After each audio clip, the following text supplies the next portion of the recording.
हो गया। बिस्मिल्लाहिर्रहमानिर्रहीम। नबी करीम सल्लल्लाहु अलैहि वसल्लम का एक अजीम मोजज़ा जो ग़ज़वा खंदक या जिसे ग़ज़वा अहज़ाब भी कहा जाता है, उसके मौके पर पेश आया। हज़रत तलहा रज़ी अल्लाह ताला अन्हु बयान फरमाते हैं कि हम सब असहाब यानी नबी करीम सल्लल्लाहु अलैहि वसल्लम के साथी खंदक खोद रहे थे। आप सल्लल्लाहु अलैहि वसल्लम भी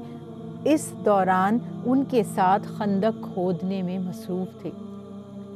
हज़रत तलहा रज़ी अल्लाह ताला अन्हु फरमाते हैं कि हम बहुत देर से और बाज़ रिवायत के मुताबिक कुछ रोज़ से भूखे थे और भूख की वजह से हमने अपने पेटों पर पत्थर बांध रखे थे। हज़रत तलहा रज़ी अल्लाह ताला अन्हु की नज़र जब आप सल्लल्लाहु अलैहि वसल्लम के चेहरा मुबारक पर पड़ी तो देखते हैं कि आप सल्लल्लाहु अलैहि वसल्लम का चेहरा मुबारक भी जर्द हो रहा है। सहाबा कराम ने नबी करीम सल्लल्लाहु अलैहि वसल्लम के पास जाकर अर्ज़ की कि या रसूल अल्लाह सल्लल्लाहु अलैहि वसल्लम, भूख की शिद्दत बहुत ज़्यादा है, हमसे भूख बर्दाश्त नहीं हो रही। और दिखाते हैं कि देखिए हमने भूख के सबब अपने पेटों पर पत्थर बांध रखे हैं। अब ये पत्थर बांधने का जो नज़रिया है, जो कॉन्सेप्ट है, एक इसमें ये भी हिकमत है कि एहसास रहे कि पेट खाली नहीं है और अपने काम में, खंदक खोदने में या दीने हक में जो राह में मुशक्क़त कर रहे हैं वो करते रहें। ये सुनने के बाद जब सहाबा कराम ने अर्ज़ कर ली तो आप सल्लल्लाहु अलैहि वसल्लम ने अपने शिकम मुबारक से कपड़ा उठाया और फरमाया कि तुमने एक पत्थर बांधा है, देखो मैंने दो दो पत्थर बांध रखे हैं। नबी करीम सल्लल्लाहु अलैहि वसल्लम ने खंदक खोदने में भी अपने असहाब के साथ शामिल रहकर ये भी बताया कि आप सल्लल्लाहु अलैहि वसल्लम किसी अमल में, जद्दोजहद में, दीन की खिदमत में, राह हक में कभी पीछे नहीं रहते। दुनियावी तौर पर तो लीडर बैठ जाते हैं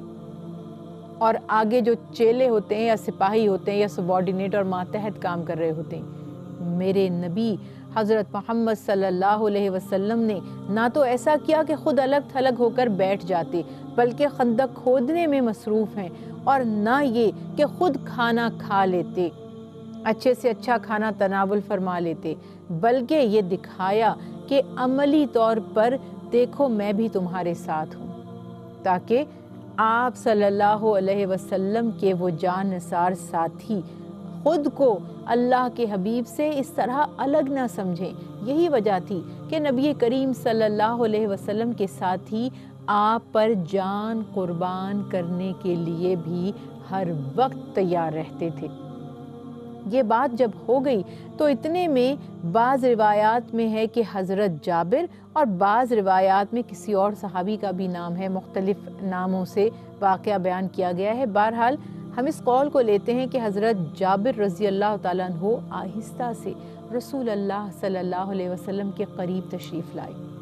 और आहिस्ता से फरमाया कि या रसूल अल्लाह सल्लल्लाहु अलैहि वसल्लम, हमारे घर वालों ने यानी मेरी अहलिया ने आपके लिए कुछ खाना तैयार किया है, आप तशरीफ़ ले चलिए, कुछ खाना तनावुल फरमा लीजिए। ये सुनकर आप सल्लल्लाहु अलैहि वसल्लम ने फरमाया ठीक है, हमें तुम्हारी दावत कबूल है। तो जब आप वहाँ से लौटने लगे, अब ज़रा मेरे नबी की शान देखिए कि जब आप वहाँ से लौटने लगे और ये जानते हैं, ये अंदाज़ा है कि सहाबी के पास शायद इतना खाना तो नहीं होगा, लेकिन आपने तमाम सहाबा कराम में कि जिनकी तादाद बताई जाती है 70 से ज़्यादा उस वक्त थी, 70 से ज़्यादा जो खंदक खोद रहे थे, उनमें मुनादी करा दी, ऐलान करा दिया कि तुम्हारे भाई ने तुम्हारी दावत की है, यानी तुम्हें मदऊ किया है खाने पर, आ जाओ चलते हैं। सब सहाबा चलने लगे तो हज़रत जाबिर रज़ी अल्लाह ताला अन्हु फरमाते हैं कि मैं बहुत घबरा गया, क्योंकि घर में तो खाना इतनी तादाद में नहीं था। घर जाकर अपनी ज़ौजा से पूछा कि खाना कितने लोगों के लिए है, तो फरमाती हैं कि एक बंदे के लिए। اللہ کے حبیب حضرت محمد مصطفیٰ صلی اللہ علیہ وسلم نے جب اپنے ساتھی کے چہرے پر گھبراہٹ دیکھی، یعنی اب گھبرا رہے ہیں کہ کیسے کھانا کھلائیں گے، تو فرمایا گھبراؤ نہیں،